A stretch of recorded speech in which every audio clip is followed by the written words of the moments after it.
Isso aí, galerinha. Vamos lá, então. Mais um dia de labuta. Página 173.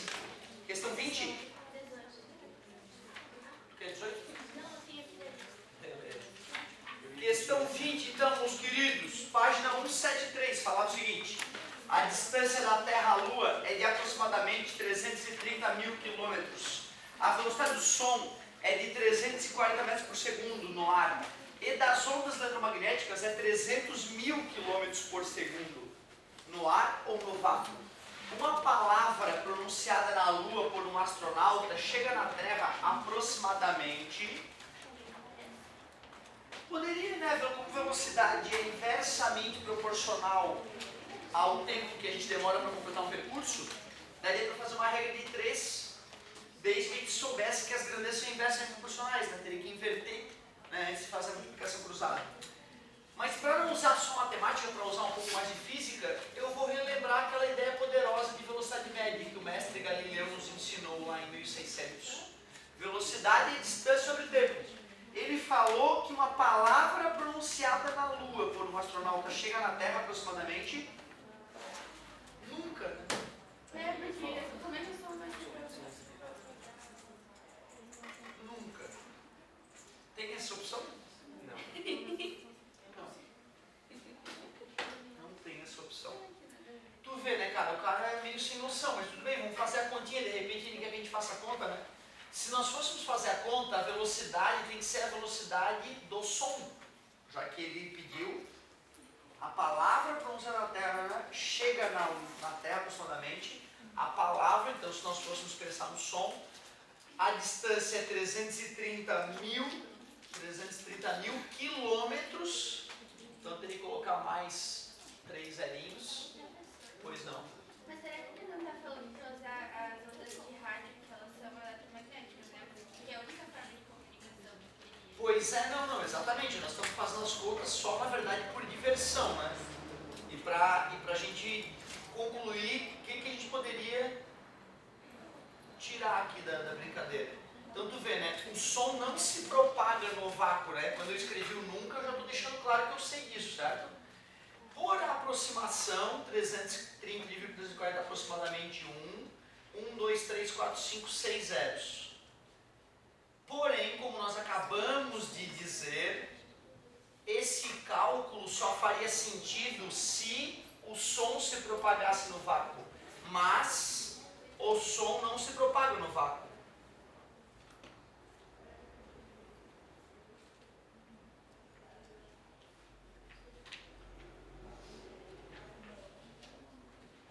E ele estava falando de um astronauta, é isso? Ah, tá. Então, um astronauta, para se comunicar com a Terra, ele usa ondas de rádio. E ondas de rádio se propagam na velocidade da luz. Então, se nós fôssemos calcular a velocidade da transmissão de rádio, não da voz dele, aí sim seria 300 mil quilômetros por segundo a velocidade. A distância, 330 mil quilômetros. Agora já estou usando quilômetros por segundo em quilômetros. Aí o tempo vai vir em segundos. O tempo ficaria 330 mil dividido por 300 mil. Se eu dividir por 3 em cima e embaixo, né, dá 11 décimos, que daria aproximadamente 1,1 segundo. Isso só para a onda, né, ser transmitida. Vai ter algum tempinho de retardo ali entre, né, da comunicação do aparelho. Então, 1 segundo mais tarde seria um número interessante. Claro que nós estamos desprezando eventuais perdas de tempo, processamento eletrônico, né, do aparelho, etc. e tal. Certo? Então, revisamos que o som não se propaga, então nunca chegaria, mas concluindo que o cara está se comunicando por ondas eletromagnéticas, fizemos a conta com a velocidade de uma onda de rádio. Pois não.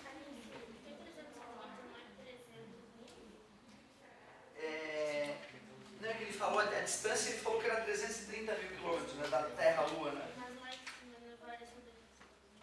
Aqui, né? Essa é a distância, né? Velocidade é a velocidade da onda eletromagnética. A distância da Terra à Lua. E aí isolei o tempo, né? Certo? Então ficamos aproximadamente letra E. O difícil da questão era perceber, né, que na verdade o cara queria que a gente fizesse um cálculo, desculpa, perdão, a gente fizesse um cálculo, na verdade, concluindo já que o cara estava usando ondas de rádio para se comunicar. Deixa eu pensar em dar que vamos. Listinha, essa lista todos recebem? Lista 4, página 24, a questão é a 12 ou 13? 13. Falar o seguinte, a previsão do tempo feita em noticiários de TV e de jornais costuma exibir mapas mostrando áreas de chuva forte. Esses mapas são muitas vezes produzidos por um radar Doppler, que tem tecnologia muito superior à do radar convencional. Os radares comuns podem identificar apenas o tamanho e a distância das partículas, tais como gotas de chuva. O radar Doppler é capaz, além disso, de registrar a velocidade e a direção na qual as partículas se movimentam, fornecendo um quadro do fluxo do vento em diferentes elevações. O radar Doppler funciona com base no fenômeno. Pois é, cara, acho que eu não falei do efeito Doppler com vocês. Isso é uma parte da acústica que geralmente a gente comenta, né? Embora não seja só com ondas sonoras que o efeito Doppler ocorra. Deixa eu fazer um comentário então sobre o efeito Doppler. Músicos que sobreviviam tocando música ao longo dos Estados Unidos se deslocavam de uma cidade para outra através das ferrovias. Eu não sei se vocês sabem, os músicos, depois de muito tempo treinando, alguns conseguem adquirir uma capacidade auditiva tão absurda que eles conseguem detectar uma nota musical sem um instrumento para comparar. Ele escuta uma nota, um som e sabe que nota é aquela. É o famoso ouvido absoluto. A maioria dos músicos bem treinados tem ouvido relativo. É o ouvido que tu precisa de uma nota musical de referência e aí tu escuta uma outra nota musical e comparando elas tu consegue dizer que nota musical é aquela. Acontece que então músicos entediados, esperando os seus trens, suas locomotivas paradas na estação de trem, percebiam que o apito do trem tinha um tom diferente, uma frequência musical diferente, uma nota musical diferente, quando o trem estava parado e quando o trem estava andando. E eles questionaram, engraçado, por que está desafinando o apito do trem quando o trem está se deslocando? Eles logo perceberam que quando o trem apitava se aproximando, o tom ficava mais agudo. Quando o trem apitava se afastando, o tom ficava mais grave. E quando o trem estava parado e apitava do jeito certo. Logo eles perceberam que quando há uma mudança, quando há uma diferença entre a velocidade de quem escuta o som e de quem emite o som, há uma diferença entre a frequência observada e a frequência emitida pela fonte. Então, por exemplo, se a fonte emite 1000 Hz, mas se aproxima do observador, o observador vai escutar mais que 1000 Hz. Se a fonte emite 1000 Hz, mas se afasta do observador, o observador perceberá menos que 1000 Hz. Que nem quando os carros passam por nós. O som é mais agudo na aproximação e quando o carro passa por nós, o som fica mais grave. Isso é o efeito Doppler. Efeito Doppler é a mudança entre a frequência observada ou percebida e a frequência emitida pela fonte. Para relacionarmos a frequência emitida pela fonte e a frequência observada, a gente usa essa formulazinha bonita aí, ó. FO, frequência observada.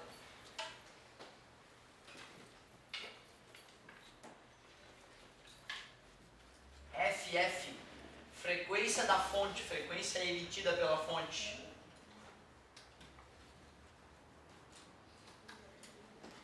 VS, nesse caso, é a velocidade do som. Porque eu escrevi a fórmula de Doppler para o som, mas se fosse outra onda que não o som, aqui seria a velocidade da onda. VO é a velocidade do observador.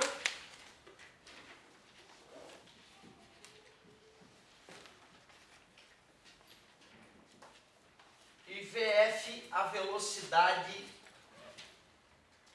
da fonte. Observem, gente, que o difícil nessa equação é selecionar os sinais, né? Como tem mais ou menos em cima e mais ou menos embaixo, tem 4 opções para os sinais. Ou é mais e mais, ou é menos e menos, ou é mais e menos, ou é menos e mais. E é isso que é o difícil nessa parte. E é isso que eu vou te demonstrar já já. Eu vou fazer uma comparação e nós já vamos conseguir definir quais são as 4 opções de sinais. Eu vou te mostrar o que tem que acontecer entre fonte e observador. Vamos imaginar um carro de som e uma pessoa escutando o carro de som passar. Nós vamos ver quais são as 4 possibilidades para a gente poder definir os sinais dessa fórmula. Então que bom, né? Tu vê, a pergunta da colega já me estimulou a avançar um pouquinho na matéria aí. Eu acredito que só no comentário que eu fiz já dá para matar a questão, mas depois na sequência já vou explicar como é que a gente seleciona os sinais para matar questões numéricas de efeito Doppler. Então tá, falou que tem radar comum que não usa o efeito Doppler, e tem radar especial que usa o efeito Doppler, e esse radar, além de medir a quantidade de partículas, também pode detectar a velocidade das partículas. O radar Doppler funciona com base no fenômeno, letra A, da difração das ondas e na diferença de direção das ondas difratadas. Não é difração. Difração é a capacidade que a onda tem de contornar obstáculos. Refração das ondas e na diferença de velocidade das ondas emitidas e refratadas. Não, se o radar está detectando alguma coisa é porque ele emitiu, as ondas bateram nas partículas e retornaram. Então o radar funciona por reflexão. Letra C. Reflexão das ondas. Legal. E na diferença de frequência das ondas emitidas e refletidas. Aí está o Doppler. Todo radar funciona por reflexão. Emite onda, a onda bate no obstáculo, retorna, eu analiso essa onda que retornou e tiro conclusões. Isso é o radar. O radar que usa Doppler, além de ele jogar a onda bater na coisa e voltar, ele detecta a diferença entre a frequência da onda emitida e da onda recebida.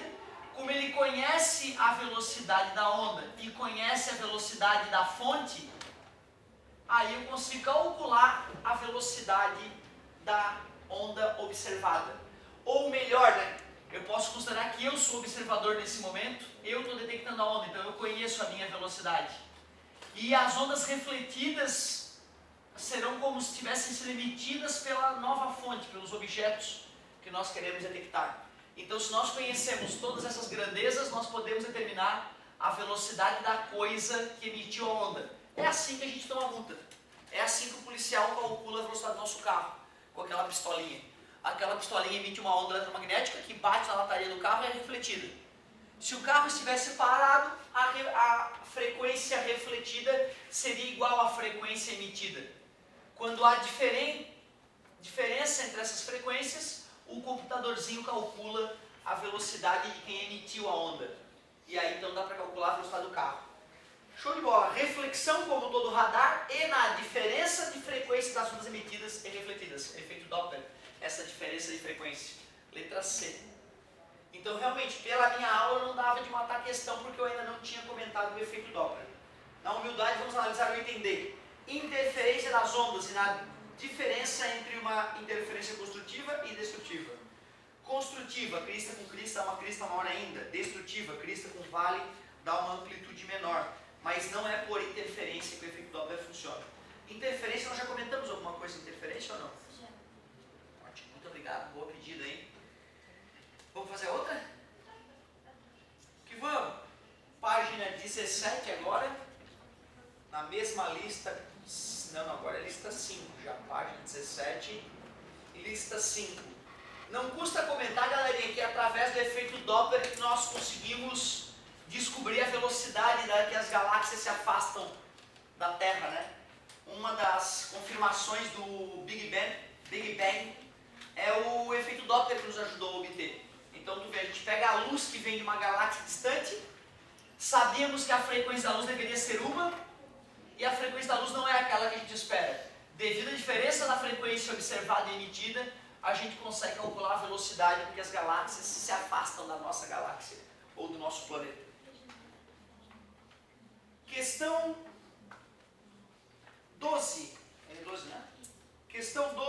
a lista 5, página 17, falava o seguinte: duas ondas sonoras de frequência 400 Hz e 420 Hz interagem na mesma dimensão de tempo e espaço. Não podemos afirmar, porque a gente não pode afirmar de jeito nenhum.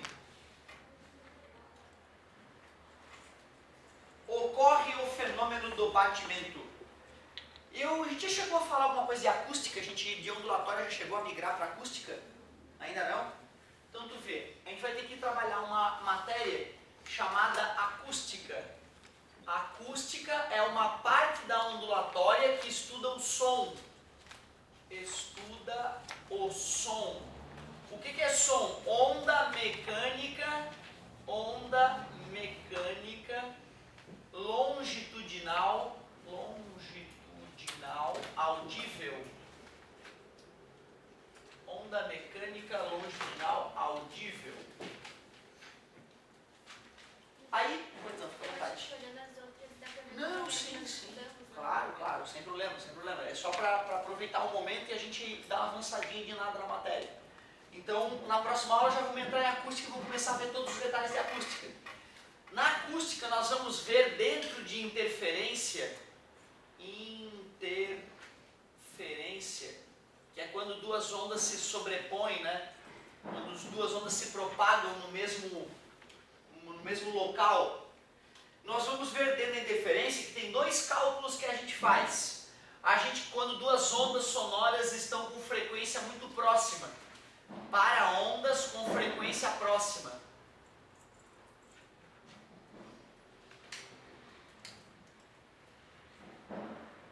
Quando a gente tem ondas com frequência próxima, a gente geralmente pergunta duas coisas para a galera. A gente pergunta qual é a frequência resultante. E a frequência resultante, meus amigos, nada mais é que a média das frequências que interferiram. E às vezes a gente pergunta qual é a frequência do batimento. O batimento é um barulhozinho que vai aparecer, que para calcular a frequência desse barulho que aparece entre duas ondas sonoras de frequências próximas, a gente só tem que calcular a diferença entre as frequências. Aquele 2 ali foi delírio da minha mente. A gente tem que calcular a diferença entre as frequências. Eu jamais vou me esquecer, na minha primeira e única aula de violão, eu contratei o gurizão lá para tentar me curar do meu problema musical congênito. E aí o guri tentou me ensinar a afinar o violão. Aí ele pegava o diapasão, né, que é o aparelhinho que emite uma frequência específica, um pedacinho de metal em forma de U, que tem uma bolinha assim metálica também no final da estrutura. Tu pega esse diapasão, geralmente diapasão afinado em Lá, ele emite 440 Hz, 440 oscilações por segundo. Diapasão. Diapasão é o nome desse instrumentozinho. Ele batia no joelho, diapasão, encostava essa bolinha metálica no corpo do violão, o violão começava a ressonar. Em Lá. Ele fazia a quinta corda do violão tocar, encostando ela de forma especial na quinta corda na quinta casa, e aí a corda do violão e o diapasão emitiam um único som, já que o violão dele estava afinado. E aí ele falava todo empolgado: ó, estás escutando o uníssono? Ele falava para mim: estás escutando o uníssono? Eu estou escutando. Ele queria dizer: estás escutando os dois sons idênticos? Não. Eu estava escutando, só não sabia que aquilo ali era um uníssono e não estava reconhecendo como tal. Aí ele foi lá e desafinou o violão dele e tocou de novo o diapasão e a corda. E aí ele, desafinei, está escutando o batimento? Ele falava: está escutando o batimento? Ele queria que eu escutasse que a corda do violão e o diapasão vibravam em frequências diferentes e no ar aparecia realmente uma batida no som, que eu poderia descrever mais ou menos como ele queria que eu escutasse essa vibração.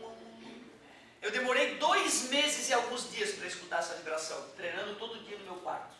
Claro que aí eu parei de ir para aula, na hora que eu percebi que não tinha condição de aprender música, não tinha nem condição de aprender o básico ainda, mas fiquei insistindo em casa. Aí 2 meses depois eu escutei meu primeiro batimento. Então batimento é a batidinha que a gente escuta entre 2 sons de frequência parecida, e para calcular a frequência desse batimento basta subtrair a frequência das ondas que estão sofrendo interferência. Então muito legal, aí quando tu escuta o batimento, tu já está preparado para afinar o violão, porque tu vai apertando ou afrouxando a corda enquanto faz o diapasão e a corda vibrarem, e o batimento vai sumindo. Aí de repente para essa oscilação entre os sons, fica um som só. Aí afinou. Aí a gente chama de uníssono. Então bacana, já começamos a acústica, ó, discutimos o que é uníssono, 2 ondas idênticas se propagando no mesmo local, mesma frequência. E discutimos o que é batimento. Quando tem uma diferença de frequência entre as ondas, vai ocorrer uma vibraçãozinha entre esses barulhinhos. Batimento. Legal. Ocorre no fenômeno de batimento? Eu diria que pode ocorrer. Como uma onda é 400 e a outra é 20 Hz. O batimento poderia ocorrer então, eu diria. Vamos ver a outra. A frequência da onda resultante será igual a 410.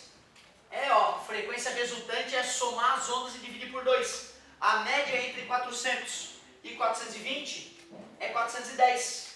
Fechou? A frequência de batimento corresponde à frequência do som mais intenso, gerado no fenômeno do batimento. Não, a frequência do batimento é a diferença entre as frequências que interferiram. Realmente, não falei sobre isso para vocês, não dava de vocês terem matado essa questão só até onde eu fui com a aula. Letra D. A frequência dos sons mais fracos corresponde a 20 Hz. E a frequência dos sons mais fortes será igual a 20 Hz. Não é o som mais fraco ou o som mais forte. É justamente a interferência entre as ondas de maior e de menor frequência gera uma frequência que é o batimento. Então, eu também não diria que a frequência dos sons mais fracos corresponde a 20, nem a frequência dos sons mais fortes corresponde a 20. Eu não concordo nem com uma, nem com a outra. Eu diria que a diferença entre as frequências vai gerar um batimento de 10, de 20 Hz. Mas não quer dizer que seja nem os sons mais fracos, nem os sons mais fortes.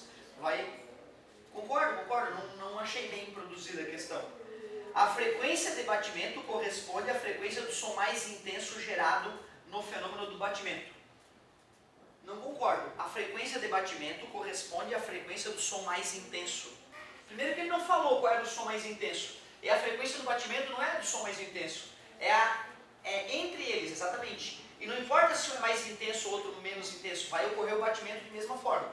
Então esse está nitidamente falso. Para que as outras estejam corretas, a frequência dos sons mais fracos corresponde a 20 Hz e a frequência dos sons mais fortes será igual a 20 Hz, eu quero entender que ele está considerando que a frequência dos sons que interferem vai ser 20, não importa se eles sejam mais fracos ou mais fortes. Então por isso que está considerando verdadeiro aquelas duas, né? Porque o batimento de fato vai dar 20 Hz.